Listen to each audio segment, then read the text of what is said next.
Ni amakuru ababaje cyane, amakuru ateye ishavu n'agahinda mu by'ukuri, iyi ni inkuru iri gucaracara ku bitangazamakuru bitandukanye, iyi nkuru irababaje cyane bagenzi banjye, aho umugabo afata umwana, ikiremwamuntu, umugabo wubatse urugo akica umwana ngo ni uko atari uwe mu by'ukuri, akabesha ko umwana yishwe na furari.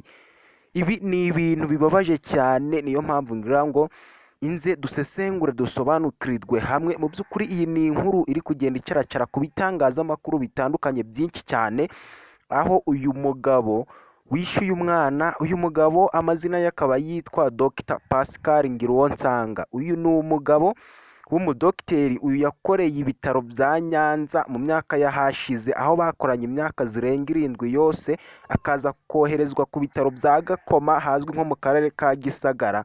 Rero sitori y'uyu mugabo Dr Pascal Ngiruwonsanga mu by'ukuri wabashije guhitana umwana w'imyaka 8. Uyu mugabo ni inyamaswa, aya makuru arababaje cyane, ni ibintu biri kugenda bicaracara kuri platform zitandukanye umunsi ku wundi. Ibi byose bikaba byabaye mu ijoro ryo ku itariki ya 19 Kanama, umwaka ni 2024. Mu by'ukuri iyi operasiyo y'ubu bugizi bwa nabi yose yatangiriye mu bitaro bya Nyanza, ubwo uyu mugabo Dr Pascal Ngiruwonsanga yari umukozi wo ku ibyo bitaro, ariko uyoboye abandi bakozi niwe wari kibamba mu by'ukuri.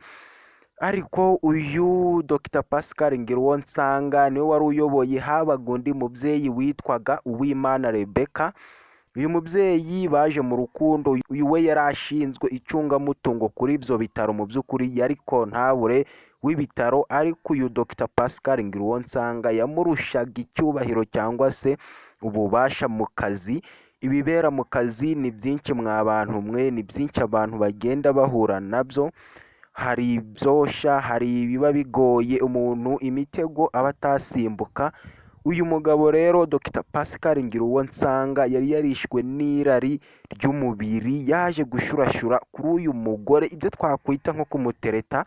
Uyu mugore yari asanzwe yubatse, afite umugabo bamaranye imyaka 10 yose, babyaranye abana 2. Rero ukuntu byaje kugenda, uyu Dr Pascal Ngiruwonsanga yitwaje umwanya w'ubuyobozi arimo, birangira agumuye uyu mubyeyi, baza kubana ariko mu buryo butemewe n'amategeko, kuko uyu Dr Pascal Ngiruwonsanga n'uyu mubyeyi Uwimana Rebecca wari ufite undi mugabo ku ruhande. Ubwo yamucaga inyuma, Pascal n'uyu mubyeyi Rebecca baje kujya mu zindi nzu, kuko uyu Pascal nawe yari afite umugore. Ntabwo rero byari biroroha kumusohora mu nzu, ahubwo bagiye Kigali gukodesha inzu mu buryo bw'amayobera mu ibanga, ariko biza gutahuka igihe runaka. Ukuntu byagenze rero, bamaze kubana babonye ko kubana gutyo ntacyo byazatanga, biba ngombwa ko basezerana imbere y'Imana n'abantu, bajya mu murenge barasezerana byemewe n'amategeko. Uyu mubyeyi Rebecca, wibuke ko yari yarabyaye abana 2, yari yarababyaranye n'umugabo we witwa Uwimana Jean Bosco, ari we wiciwe umwana w'umuhungu w'imyaka 8, turi buze gutangaza amazina ye. Banyarwanda, banyarwandakazi, ibi bintu birababaje cyane, iyi nkuru iri kugenda icaracara ku bitangazamakuru bitandukanye. Ibi bintu birababaje, ubu ni ubugome bukabije, aho ikiremwamuntu cyica ikindi, noneho byimaze y'umugabo akica umwana yabyara.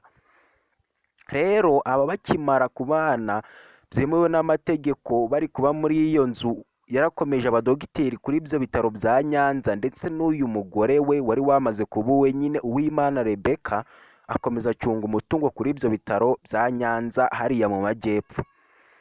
Uyu mubyeyi rero Rebecca, ba bana 2 yari yarabyaye kwa Uwimana Jean Bosco, yagiye kubamwambura ndetse na RIB bizamo, ariko uyu mugabo Uwimana Jean Bosco we yakundaga uyu mubyeyi nyine. Murabyumva, iki kigabo cyarashurashuye ngo ni Dr Pascal Ngiruwonsanga, yitwaje umwanya arimo ndetse n'icyubahiro. Rero uyu mubyeyi nawe nta kundi yari yabigenza, yari yamaze kugwa mu gakino. Uyu mugabo ngo ni Dr Pascal Ngiruwonsanga yari yaramaze gufata bugwate umutima w'uyu mubyeyi Uwimana Rebecca, nibwo yagiye kwenda abo bana 2 ndetse na RIB irabisinyira. Ariko uyu mugabo Uwimana Jean Bosco ari we wahoze ari umugabo w'uyu Rebecca, ntabwo yabyumvagaho kimwe na RIB, yasabaga RIB buri munsi imbabazi ayibwira kumuha abana be byibuze uwo mugore akagenda kuko yari yaramunaniye. Ariko guys, turasa ku ntego, inkuru nyamukuru ituzanye uyu munsi byarangiye aba bana babaye ab'uyu mubyeyi Uwimana Rebecca. Nibwo rero babaye umugore n'umugabo we n'uyu muganga Dr Pascal Ngiruwonsanga barabana, ariko uyu mubyeyi Rebecca yarazanye abana babiri mu rugo iwabo, ariko batari uw'uyu Pascal, ari uw'uwo mugabo nyine Jean Bosco. Ubwo rero barakomeje barabana, ariko nyuma yaho gato uyu mugabo ngo ni Dr Pascal Ngiruwonsanga yaje kwimurirwa ku bitaro bya Gakoma ho mu karere ka Kimisagara.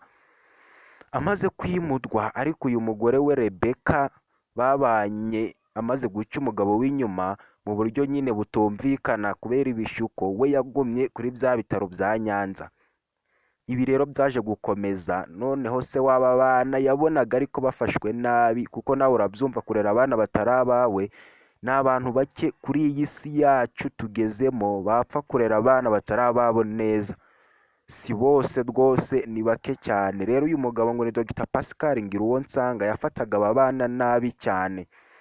Aba bana umwe afite imyaka 8 ari we nyakwigendera tuje kuvugaho uyu munsi, amazina ye yitwa Ganza Christian, ko afite imyaka 8, akaba yari yigaga mu mwaka wa 3, akaba yaragiye kujya mu mwaka wa 4 kuko nyine ibi bihe turimo ni vacances. Uyu mwana umukurikira wundi akaba ari akana k'agakobwa kari gafite imyaka 5 y'amavuko. Mu by'ukuri ibi ni ibintu bibabaje cyane. Rero urupfu rw'uyu mwana witwa Ganza Christian, byose uko byagenze, uyu mugabo ngo ni Dr Pascal Ngiruwonsanga yamufataga nabi rwose, n'abantu bari baramaze kubibona. Si we gusa yafataga nabi n'uwo wundi nyine, abo bana babiri ntabwo yabafataga neza mu by'ukuri ngo abahe uburere umubyeyi aha umwana we. Rero ibi byose hari umunsi umwe uyu mugabo ngo ni Dr Pascal Ngiruwonsanga yari yasibye ku kazi avuga ko arwaye umusonga cyangwa se umutwe uri kumurya. Ibi byose kari agakino n'agapango yari yarapanze, ariko nanone urukundo rwe n'uyu mubyeyi Rebecca wataye umugabo we babyaranye abana babiri rwari rumaze kumera nk'urushonga, kuko ibi ntabwo biramba gusenya ingo ugasanga uwo mutakundanye kuva kera, gusanga umubyeyi wataye urugo rwe urukundo rujya hirya, ariko ntabwo biramba. Rero urugo rwabo rwari rutangiye kuzamo itiku ndetse n'amakimbirane ari ku rwego rwo hejuru. Guys, banyarwanda birababaje cyane. Uyu Dr Pascal Ngiruwonsanga ubwo yari yasigaye mu rugo, yaje gufata wa mwana aramujwigiriza amwambika umugozi mu ijosi. Banyarwanda, banyarwandakazi, iyi nkuru kuyibara biragoye cyane rwose. niba ugira amarangamutima wihangane, natwe ni ukugira ngo tubahereze amakuru yizewe gatanu ku kandi, natwe biba byatubabaje cyane. Mu by'ukuri iyi ni inkuru y'incamugongo, uyu ni umugabo w'inyamaswa. Uyu mugabo rero yaje kwambika uyu mwana umugozi cyangwa se furari mu ijosi, arakanyaga mpaka umwana aheze umwuka. Icyaha kuntu ari kibi rero, ukuntu umugabo yaje gutahurwa yamaze kwica uyu mwana, n'abakozi bose yari yabatumye ibintu runaka ku muhanda, kuko uyu mugabo bivugwa ko yari afite abakozi babiri. Nibwo rero uyu mwana yamwishe amujyana inyuma mu gikari aho bamena imyanda muri puberi, iruhande rwa puberi ararambika nk'ibuye. Uyu mugabo rero arangije yamayeri yo kugira ngo batamenya ko ari we wishe uyu mwana, nta kindi yakoze, yese yiyoreshwa utuntu tw'utwanda mu nzu ye. Ageze hanze aratabaza ngo dore umwana hano yishwe na furari. Furari yari yayimwambitse mu ijosi. Rero ibi nibyo byose bimukurikirana. Ikibazo cya mbere yabajijwe impamvu akora amasuku kandi afite abakozi babiri. Bamubajije icyo yari agiye gukora kuri iyo puberi, umugabo atangira kubara inyenyeri. Umugabo bamubaza ibibazo byinshi, bamubaza ese ni gute furari ariyo yakwinigisha, none se ubundi bibaye ariyo furari ni gute yakwizana hano iruhande rw'ikimoteri. Mu by'ukuri icyaha kirakurikirana kandi nta mahoro y'umunyabyaha. Ni ibibazo byinshi cyane babajije uyu mugabo, tubirondogoye ikiganiro cyaba kirekire mu by'ukuri ntitubabwire uko update kuri ubu bimeze. Nawe urabyumva nyine nk'abantu bakuru, niba usobanukirwa neza urumva ko uyu mugabo nta kindi yarenzaho ku tubazo twose yavugaga ari utw'amafuti.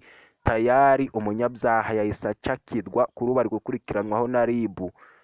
Ariko dore uyu mugabo ise w'uyu mwana Ganza Christian, uyu mugabo Uwimana Jean Bosco yababaye cyane, abwira RIB uburyo ki bamwambuye abana be kandi n'ubundi uriya mugore yari yaramunaniye. Yasabye imbabazi RIB, arababwira ati rwose mwarampemukiye kunyambura abana banjye mubaha uyu mugore. Ndabizi n'ubundi umugore wemeye gusenya urugo twari twararushinze imbere y'Imana n'abantu, nabonaga abana banjye atazabafata neza. Nkwibutse ko n'ibizibiti byari byatangiye kugaragara muri uru rugo rwa Dr Pascal Ngiruwonsanga ndetse n'uyu mubyeyi Uwimana Rebecca watwaye abana be agata umugabo we. Umubano wabo wari utangiye kuzima. Ubwo uyu mugabo rero Dr Pascal Ngiruwonsanga yahise yambudwa amapeti ku kazi ke, kuri ubu akaba yahise ajyanwa kuri RIB. Nyuma yo kuva kuri RIB akaba yahise ajyanwa kuri gereza. Nyuma yo kuva muri RIB akaba yahise ajyanwa kuri gereza ya Karama hariya mu mujyi wa Kigali mu karere ka Kicukiro. Naho uyu nyakwigendera we akaba yaruhukiye mu bitaro byo mu karere ka Nyarugenge mu mujyi wa Kigali. Uyu nyakwigendera nta kindi ni ukumwifuriza iruhuko ridashira.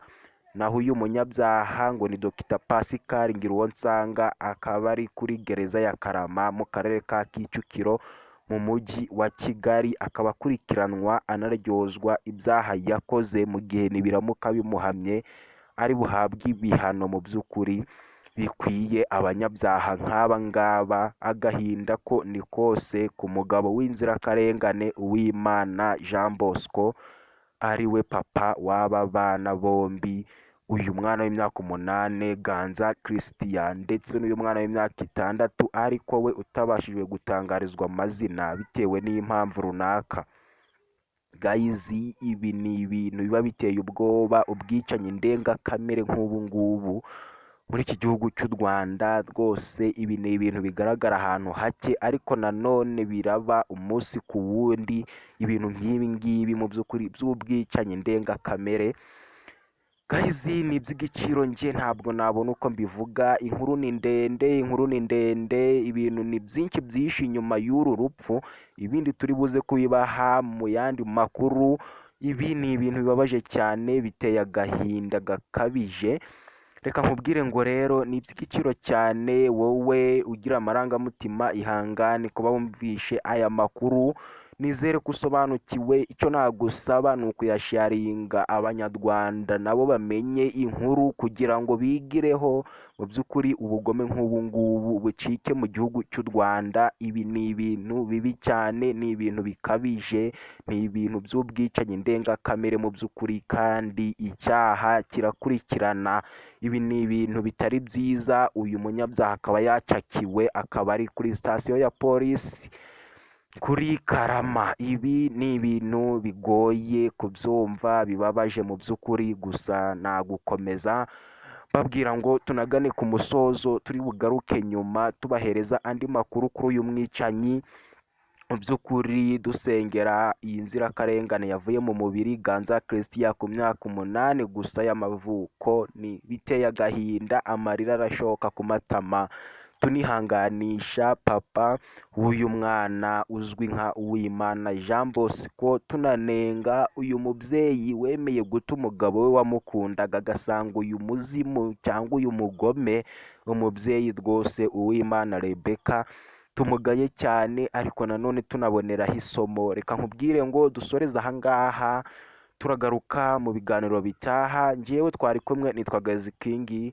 Ni iby'igiciro cyane niba usobanukiwe, sharinga abanyarwanda, abanyarwandakazi n'abandi bose bumva ururimi rw'ikinyarwanda basobanukirwe ndetse bigireho. Birababaje cyane.